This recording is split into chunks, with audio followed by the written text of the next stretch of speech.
The comments, opinions, and views shared during this program are of those individual Freemasons and do not reflect the official position of a Grand Lodge, Concordant Body, Appendant Body, Masonic Authority, or CraftsmanOnline.com.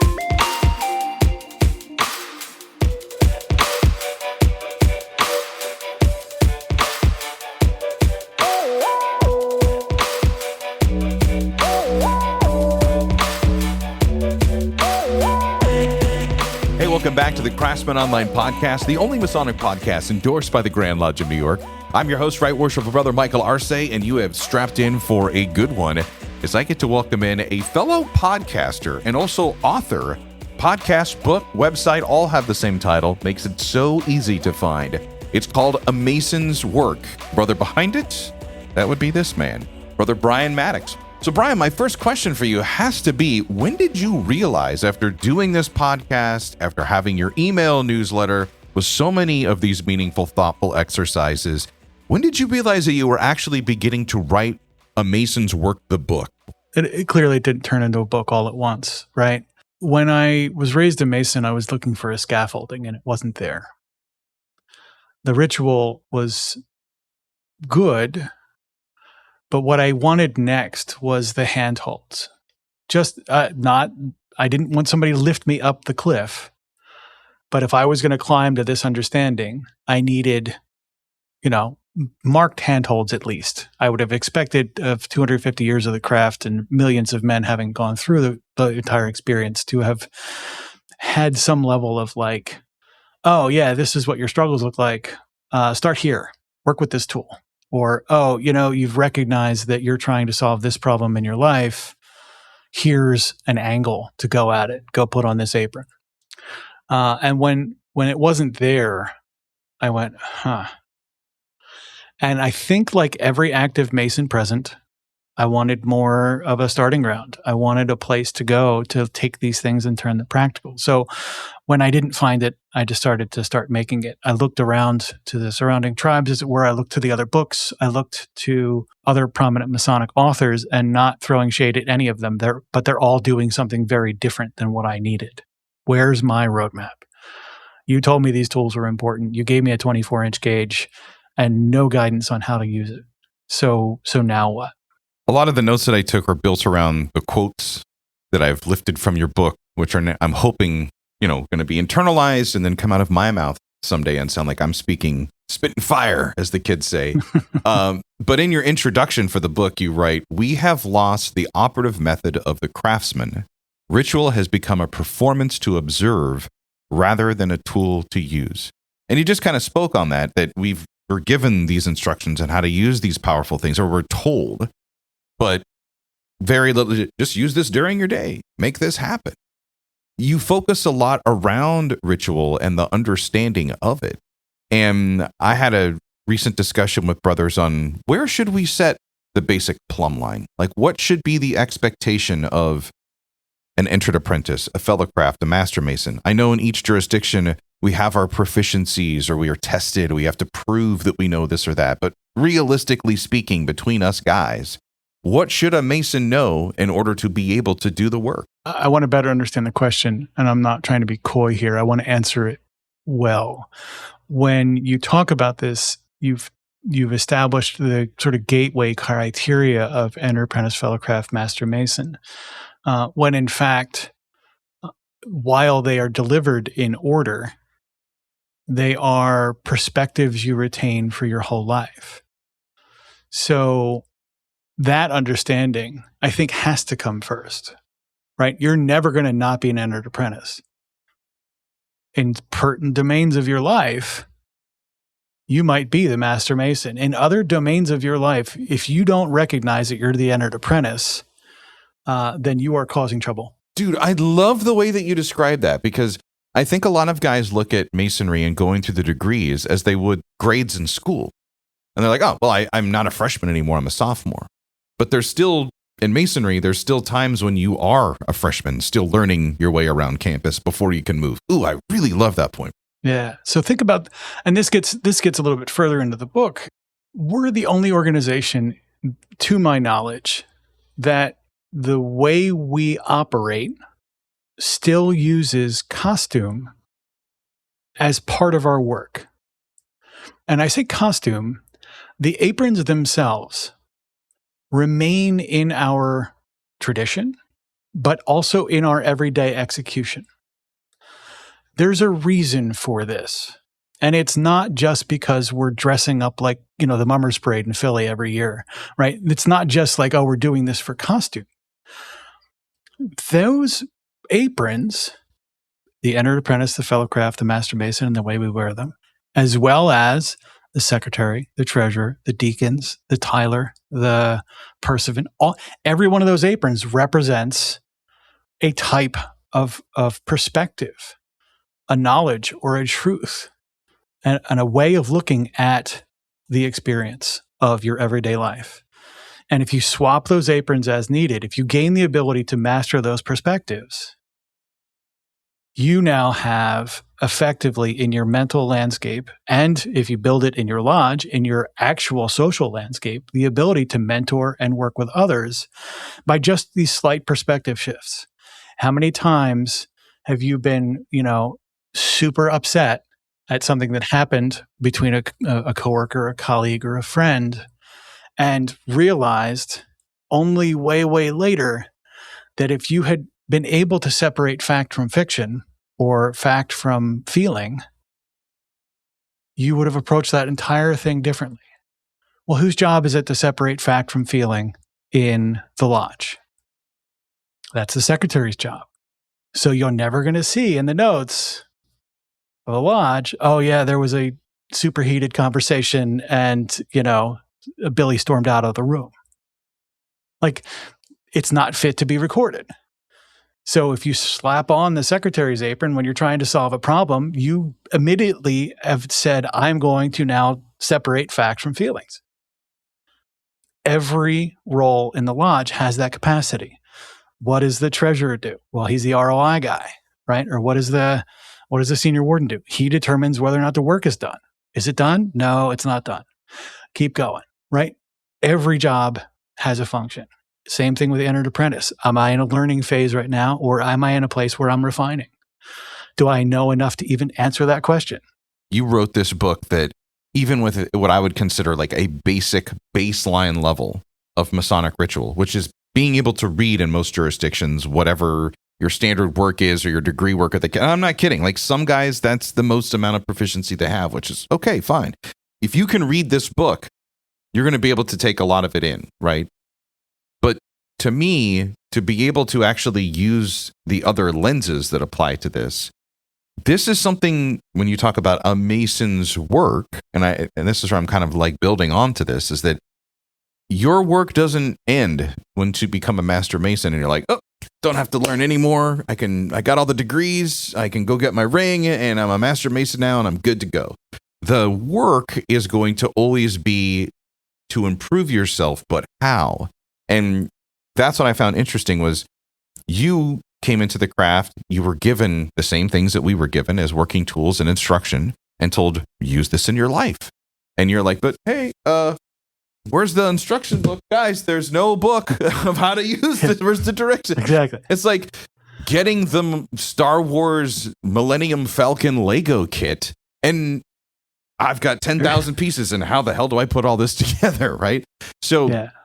I think to fully appreciate would be the term I would use, your book, is you have to have a little bit more than just a basic working knowledge of the craft, which means you yourself have to be invested into at least asking some of these questions and being willing to do the work that's required to actually do the work. Does that make sense? Yes. I don't need you to know a lot about Freemasonry. Because if you're struggling with something and it's uncomfortable and you want to fix it, the book can help. If you come at this going, well, you need to have, this list of stuff, I don't think that's productive, first and foremost. And secondly, it's also not relevant, right? Because if we never taught you how to unstick yourself using this stuff, then a book that teaches you how to use this stuff to get unstuck is kind of what you need, right? And you touch on that in another quote that really connected with me is where you say, quote, "It doesn't matter where you start. It matters that you start." you spoke to this a second ago, and I want to reiterate it as well. There is no done condition here, right? You show me a perfect ashlar, and I'll show you somebody else's rough, right? It is the tension between those two things that keeps all action in play, right? You'll hold the rough ashlar in one hand and the perfect ashlar in the other, and that's going to carry you forward. That's how you're going to work. If you have ever crafted anything, right, you realize that the work itself, you may finish a project, but from the learnings from that project, when you start the next one, it's going to be better and it's going to iterate and improve. Tell me what done looks like. I will tell you, every major craftsman in the world, every person who's ever, quote unquote, perfected their art is still looking for the next opportunity to learn something new, to refine their craft. And so then the natural question that I would have from that is, well, then what's the craft? And the craft is you.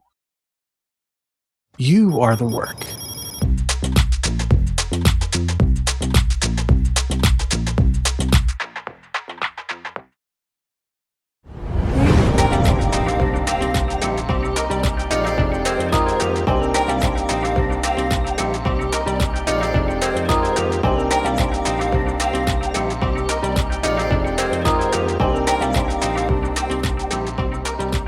A Mason's Work, it's a website, it's a podcast, and it is also a book that is now available at amasonswork.com, which is where you'll find the podcast and where you'll find our guest this week, Brother Brian Mattocks. I told you, Brian, in our private conversation, that this book is the companion guide that we need for putting our ritual into life's practice. I've just got to make a note. I need to put that in my Amazon review.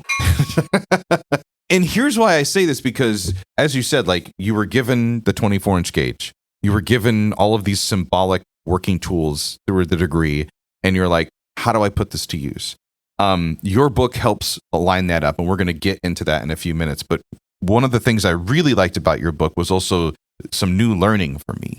And you introduce a new process that I think we need to kind of help our listener get into focus. So when we start talking about the reflective cycle, they're going to be able to go, get it. So you entered something new into my acronym vocabulary, which is the ARAA sequence.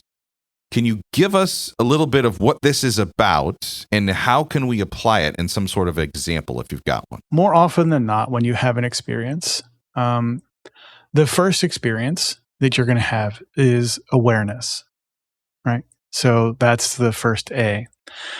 Awareness of either something that's coming up, something you're feeling, or a behavior in someone. That awareness as step one, can I accurately label that and define what it is? Then there's a reflective process where, like, okay, let me think about this for a minute. Do I have everything I need? I'm feeling this. Do I know what that is? Am I labeling it correctly? Or a brother did this. Let me reflect on that. Do I have all the information I need? And then from that, you take that into an analysis phase where you go, okay, given what I know, given what I think I understand about what's going on, how might I best proceed? And that's the ARA. And then the last A is action. What actions can I take to then honor that understanding? Any process you're going to follow in any sort of environment follows something similar. This is not a workflow that I invented. I'm standing on the shoulders of other people that have done something similar. In fact, you'll see it in Glengarry Glen Ross in these coffee is for closers bit. Yeah. So that's AIDA, and that's do I have your attention? Are you interested? Are you deciding? And I forget what the last bit for that is, but it's the same idea, right? Am I aware of what's going on? In reflection, does that resonate? Do I know that those things are? Am I accurately recording that data versus just, again, doing it kind of like haphazardly? Reflection's a big kind of question mark for a lot of people because they don't really know how to necessarily pursue that. The analysis phase then is just taking the data and figuring out what the best course of action is. More often than not, that's always going to be a self-control issue. More for most people, it's going to be self-regulation in some capacity or another. How can I change my response to this situation to change the outcomes? And then what do those actions look like? Oh God, next time I feel that, I'll get better at labeling it faster so it doesn't control my actions. As you're describing this, I'm thinking of the OODA loop, which is a military leadership. And I'm like, it's basically the same thing: observe, orient, determine, act. But the whole point of this is that having something like this now allows you to say, okay, now that I know what my course of action is going to be, I have my plan, right? Now these random things aren't going to be so random. Like I'm reaching into, Dad's garage and just grabbing a power tool and thinking, was it the little star thing or the thing that looks like a butter knife bit that I needed to use for, I'll have some awareness of it. And that's what I loved about your book, A Mason's Work, is that the chapters that it's broken into, they act as parts of examining these working tools through almost like a 4D Star Trek style chessboard or Star Wars style chessboard, where you can start with one idea of using the lodge officers to address feelings and moods. And then you started doing it before. And I'm like, oh, hold on. Don't do this yet for our listener, because I wanted to walk them through this. But running into a problem and then saying, oh, wait, how would, if I was as the secretary, how would the secretary determine this? If I went and examined this through the chair of the senior warden, how should the senior warden in me examine this? Walk us through like one of the examples you have applying this concept now. It gets really crazy when you think that every one of those officers can hold any one of the tools to solve a problem. You now have a multivariate sort of potential here that is profound. But I put a couple of mentoring examples because, again, this isn't just for your own work. This begins, if you internalize this framework, if you reoperationalize this process and turn it into behavior, it also turns into a valid mentoring protocol, which is vital, as vital to the conversation as any of the rest of it. So what you do is this, right? You follow that ARAA sequence when you're having an experience of some kind, and you really want to begin that analysis phase. That's when you break out your aprons. That's when you say, okay, I don't know why I fly off the handle every time something in my house wasn't where I left it. Nobody's ever had that problem, right? No one who's had kids or a spouse has ever had that problem, for sure, right? So, and not to replicate who moved my cheese, but like this is a thing that happens. So, you then find yourself having an experience. I'm upset. Can I connect the upset to the event? First things first, right? That's where awareness really kicks in, right?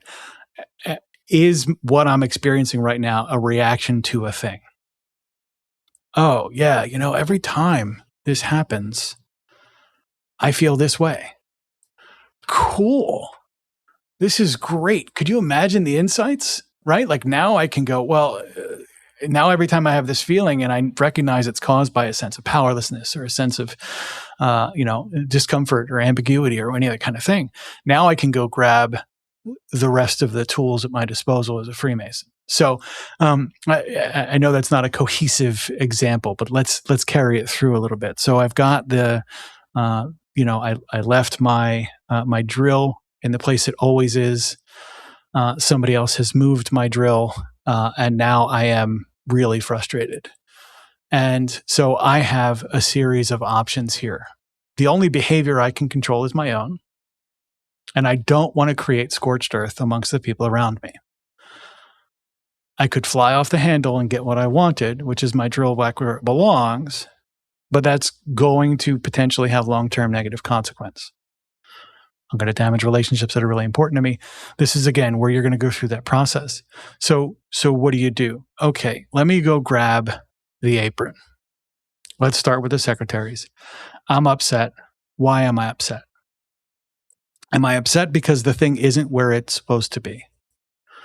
Well, no, Probably not, right? I'm probably upset because it feels like people don't respect me enough to help maintain the environment I've set up.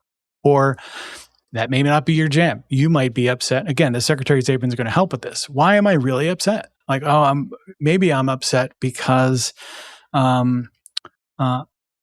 have tried to bring this up in the past with the people in the House, and they don't value me enough. Listen for the misdiagnosis here. They don't value me enough to take care of my stuff. Right? So then you say, okay, well, wait a minute. There's something to that. That's a misdiagnosis, right? I am conflating the fact that my drill's not where it belongs with they don't love me. What apron do I need to put on next to unprogram that conversation? Okay, so maybe it's the treasurer's apron. Hey, what evidence do I have? What's the impact here of not putting the drill back? Right? Well, maybe they were in a hurry. Oh, well, crap. Now, do I need to turn every time somebody else is in a hurry into they don't love me anymore? Right? Like that's a problem.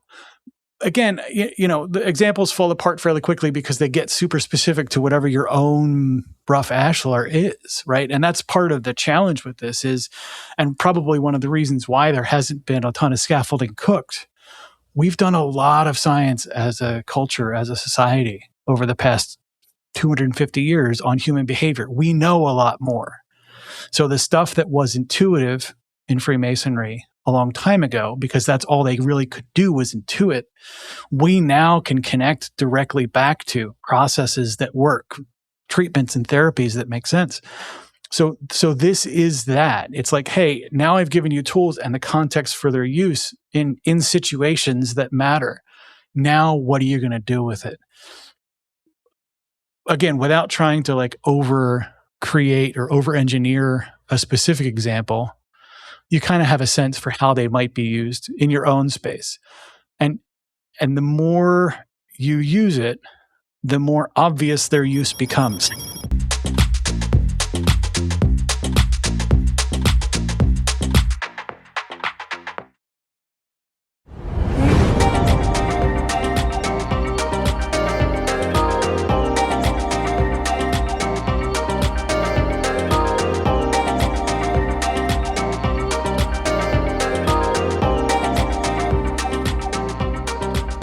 I read your book. You sent me an advance copy, and I was like, oh my gosh. Like, Brian has gone beyond the working tools that we get through the 3 degrees, and then, beyond as we learn more about Masonry. And like, oh, that's a Masonic working tool too. Oh, cool. Put that in the toolbox. Now you're getting into roles and officers and spaces and creating like a system of meaning. There's foundations. So like it just gets deeper and deeper as you outline it, the operative protocol.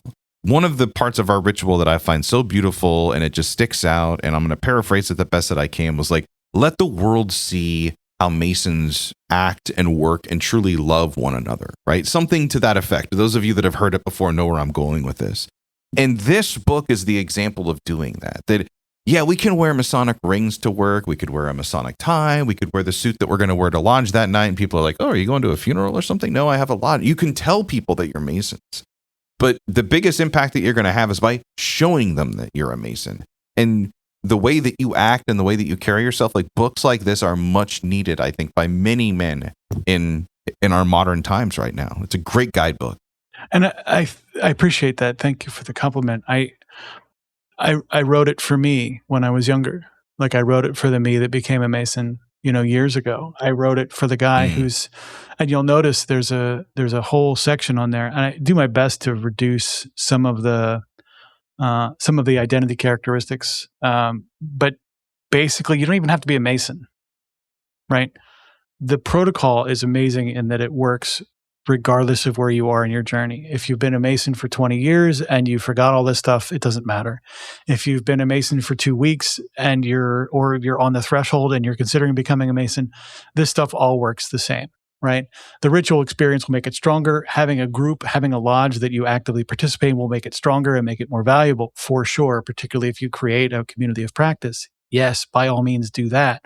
But even for the person who's here trying to take things like Stoic principles and apply them, this is essentially using, and this is one of the beautiful things about Freemasonry as concept, is it takes a very easy and obvious thing, a hammer, a square, a level, a plumb, and it shows you how you can use these as symbolic tools to fix your mind, to become a better change agent in the world. And so I don't think that is something that requires the Hiramic legend to solve for. I think we should take the light that this is and give it to anyone that comes close, because everybody needs this. Right now, like, if you look out in the world, not to cut you off, but if you go out in the world and look right now, the people trying to develop young men all have political motives. The people trying to help folks through problems have a financial motive. Freemasonry doesn't have either of those things. Quite explicitly, we have none of that.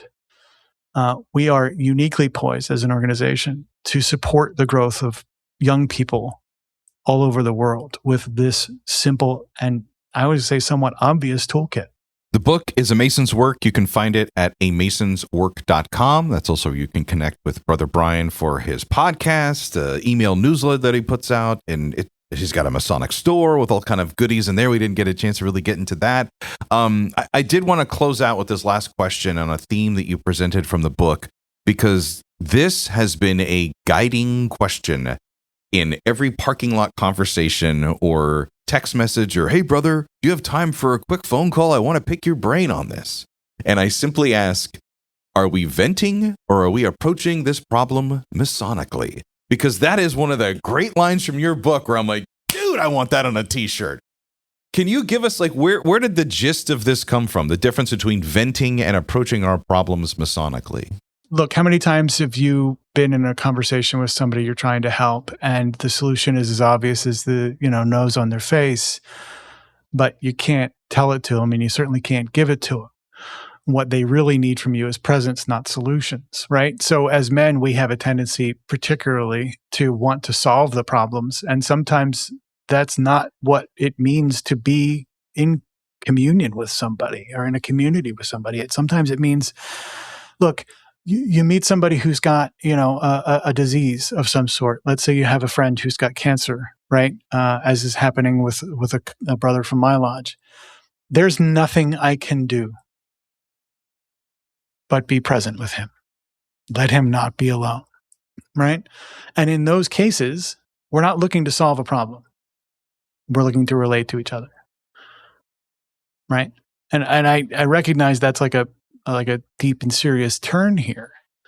But in other cases, you do want help. Like, yeah, if I could make this go away, or if I could find a better way about this, or if I could solve this problem, I think I would value a third party's opinion on that. Do you mind helping me in a Masonic conversation?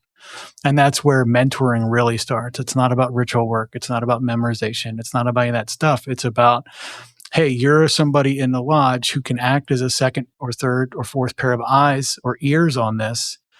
Can you walk me through the lodge office positions? Can you walk me through those aprons we talked about? Can you be my secretary for a second and help me separate fact and fiction? Hey, can you be, the chaplain here? Am I living my values, right? Are my behaviors matching the values I espouse, right? Can you help me with these things because I have a blind spot here or I can't see it? And this is where we get to really move the entire organization forward by doing this for each other.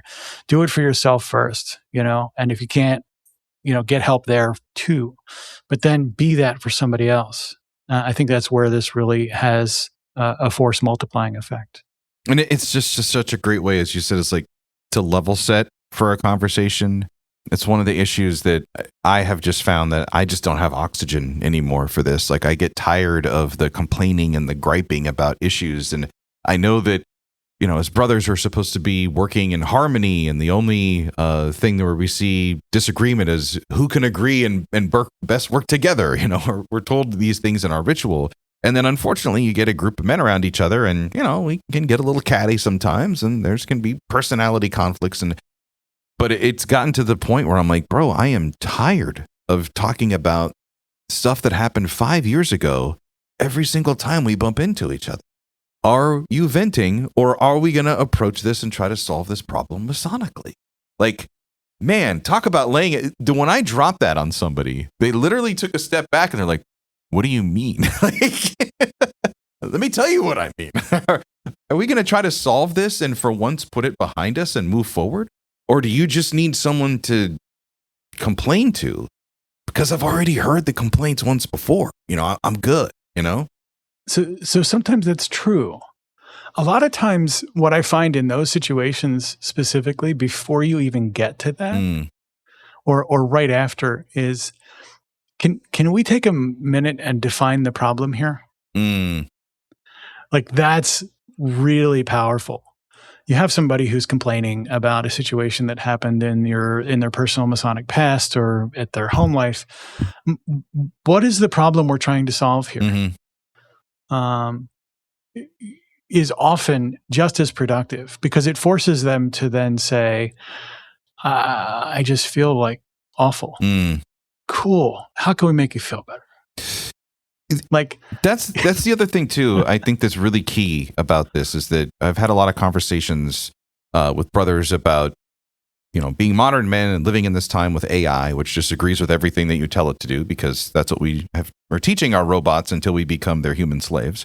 But versus having a conversation with a real person, right? And I know that if I'm running into a particular problem and I open up my phone and I go through my contacts, I'm like, what would I call Brian? I'm doing it right now.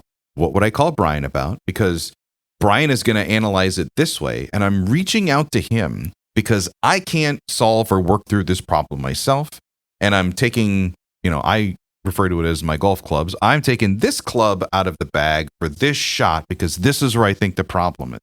And the way that you just answered that question is why we have these personal relationships. Because if I call and say, hey, Brian, I had this issue, and you're like, oh, well, let's define what the problem is, versus another brother who I would call and say, oh man, I'm having this issue right now. Well, hey, I had something similar like that come up, and let me give you some advice. We're going to start solutioning the problem, but come at it in a different way. And I think that that's the greatest thing that we can do as brothers, is also understand that every time a fellow brother comes to us with a problem or an issue, that we don't have to turn into AI and immediately go, you're the smartest, most beautiful human in the world. You're a great guy. Like, let's be straight with them. They're coming to us for a reason.